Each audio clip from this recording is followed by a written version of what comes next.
Today, I'm going to be telling you a folk story from Brazil called How Night Came. A long, long time ago, at the beginning of time, there was no night. No night at all. There were no sunrises, no sunsets. There were no night beasts, no night birds. There were no night insects. There was no moon and no stars. It was daylight all of the time. And in the depths of the sea, in the kingdom of the great sea serpent, lived a beautiful princess. And that beautiful princess, well, she came up to the surface, and she married one of the sons of the great race called man. And she learned to dwell on the earth with him in the daylight, although she was very lonely for her kingdom back under the sea, where there were many, many shadows and places to rest, where she could rest her beautiful eyes. So one day, she came to her husband and she said, "Husband, I love this place so much, and I love you so much, but I'm growing so weary, and my beauty is beginning to fade. I really would really love to have a little bit of night." "Well," he said to her, "what is night? What is this night that you speak of?" She said, "Down in the depths of the sea, where my father, the king of the great serpents, lives, are shadows everywhere, where you can rest your eyes, and we call it night." And he said, "Well, I will try to get you some night, my dear." So he summoned to his slaves, 3 of them exact. "Come, come, slaves, I have a job for you. You shall go visit the king of the great serpents, and you are to bring back a bag of night for my beautiful wife. Go, go now." So the 3 slaves, they went off and found the king of the great serpents underneath the sea. They came to him, and the slave said, "We're here to get some night from you, sir." "Some night? What do you need night for?" "Well, your daughter wants to have some night so she can rest her beautiful eyes." "Oh, for my daughter. Well then."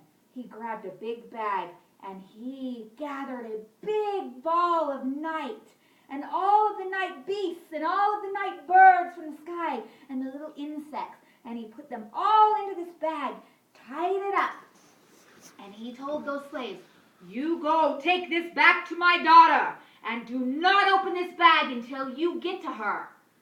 So off they went, carrying this great big bag of night on their heads, and they started hearing sounds, eerie sounds, sounds of beasts and insects, chirping sounds, and the whistles of the night winds inside the bag.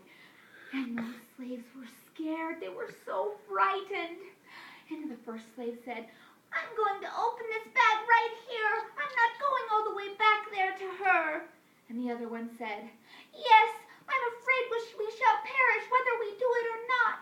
Let's just open it right here." So right there on the forest floor, they opened that big bag. And out came a giant cloud of darkness that covered the whole sky. And night beasts crawled out, and the chirps of the little insects all around, and the birds, the night birds, flew into the sky. Well, back at home where the princess was, she was looking over the horizon, covering her eyes from the sun. "Oh, where are those slaves? I'm so tired. I'm so weary. I need to rest." And she saw that night coming towards her.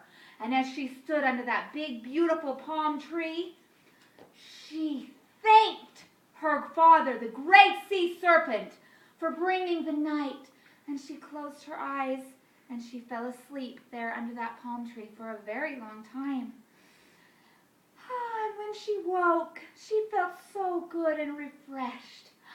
And she saw the birds and she saw the beasts. And she said to them, "Oh, I'm so thankful that the night has come.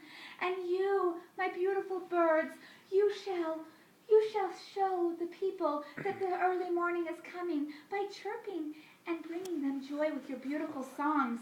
And you, rooster, you shall sit high up on the housetop, and you shall crow for everyone to know that the night is now come over, and it soon shall be morning. And then she saw those naughty, naughty slaves coming up the walkway, and she said to them, "Now you slaves, come over here right now." And they were scared, and they came over to her, and they said, "Yes, yes, princess." She said, "Why did you not wait and bring me that bag, just as my father asked you to?" "We were so frightened. We were so afraid of the sounds and the noises of the beasts." She said, "Well, because of what you have done, I shall turn you into monkeys. Monkeys with big red lips that look just like the wax on the top of the bag that you tore into with your teeth and released the night. And everyone shall know forevermore that you were the ones that made that terrible mistake." And she turned them into monkeys with big red lips. And now everyone knows that those monkeys were once the slaves who released the night into the daylight sky. The end. Yay!